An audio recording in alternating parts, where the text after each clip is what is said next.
Minister for Safeguarding Girls, refuses a public inquiry that wants to investigate the confirmed cover-up of the gang rape of thousands.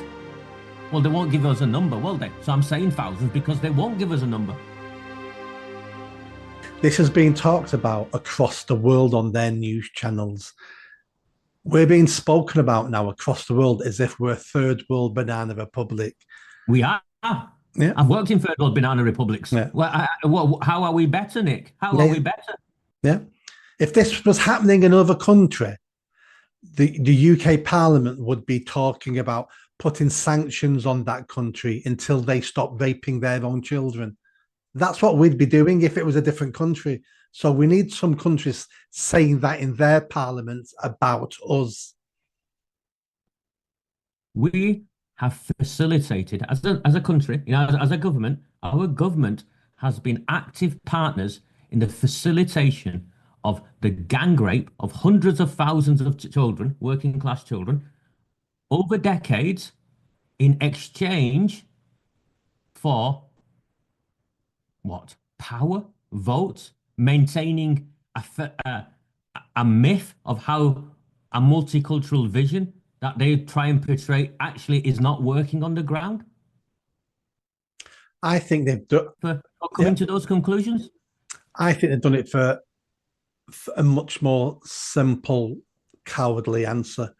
And I think they did it out of convenience, because doing something different would have been hard work, would have caused waves, would have ruined people's careers, would have changed the country.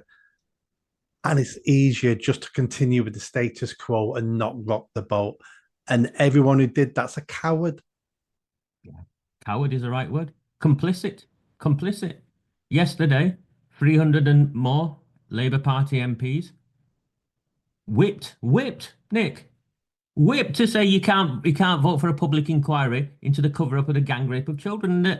And Jess Phillips sat there. This is Jess Phillips, who does nothing but abuse people in Parliament, has done nothing but abuse people for a decade. I will stab him in the front, not the back. Her words in regards to Corbyn. And now she's suddenly a victim. Oh, I'm a woman. I'm a victim. Elon Musk has said nasty things about. Elon Musk used the term rape genocide apologist. Yes, that was probably the worst thing he said. Rape genocide is a proven tactic of the Pakistani regime against the Bangladeshis in the 70s. Rape genocide is a matter of fact. It's a strategy used in Pakistan.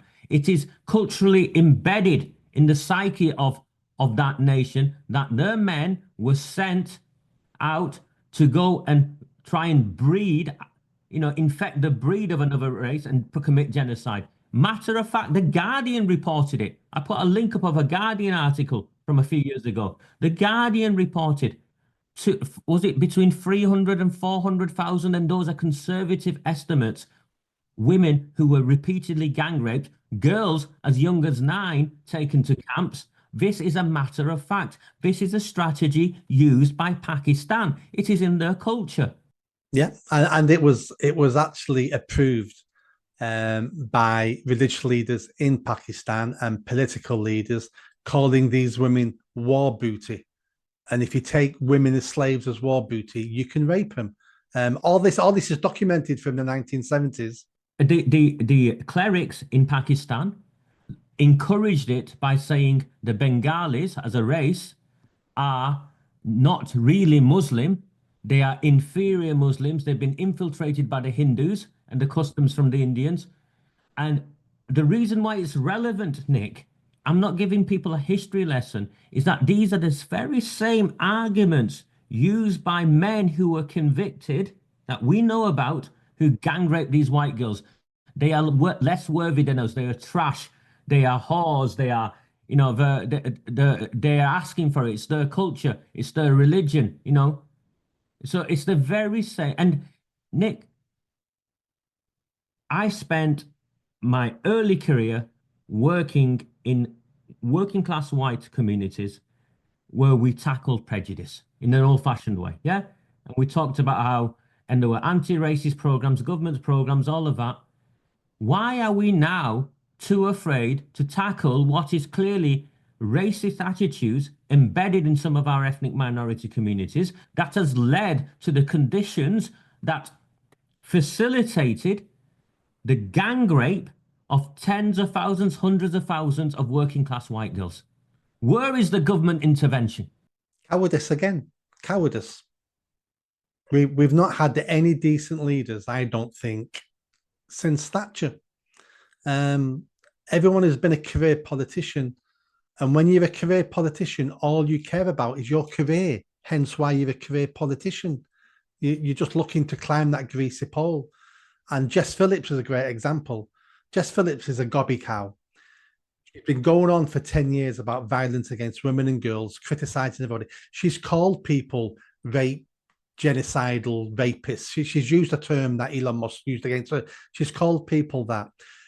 She's heavily criticized the Tory party, and rightly so. 14 years in power and it did nothing.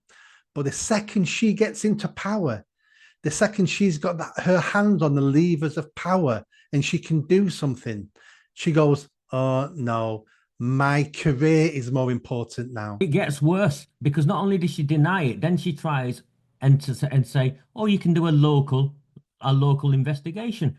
She knows full well that a local investigation does not have the powers to investigate. A local investigation cannot go and find the documents. A local investigation is reliant on those who are being investigated to present the documents. Now, just those simple things. A local investigation does not have the power to call witnesses. The witnesses can refuse and have refused. The Telford inquiry, where a judge led it, that has more powers than just a local investigation. He himself referenced how he did not have the powers to go where we needed to go. And so what? She is facilitating a cover-up.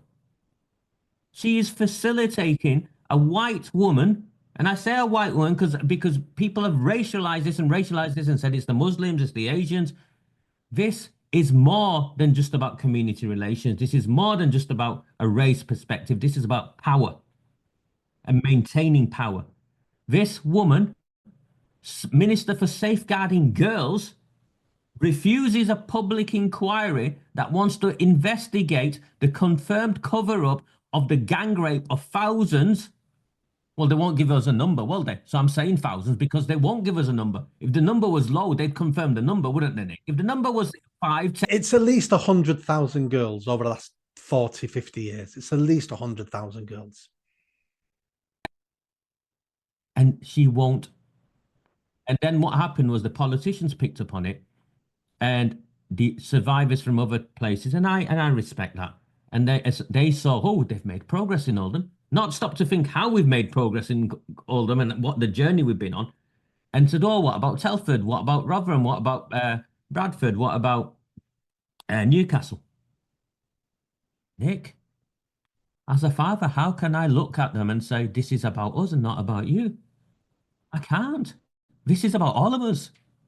So we now found ourselves in a position where we're fighting for girls across the country, survivors across the country. And it's a weight, Nick. It's a weight.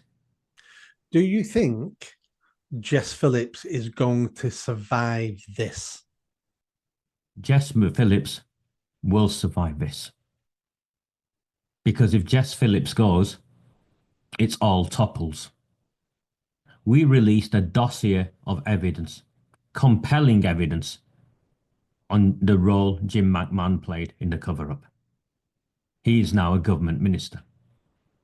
We released evidence of how Angela Rayner, the Deputy Prime Minister, had signed off backing a report from Andy Burnham, the Greater Manchester Mayor, as one of the most thorough pieces of work ever done on this.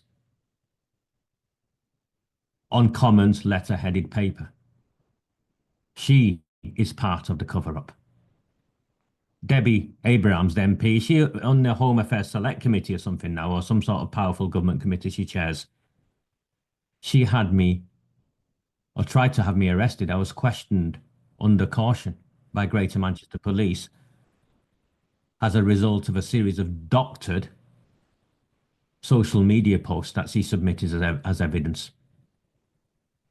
She is part of the cover-up. Children from her constituency were dragged into cars outside school gates. I have testimony.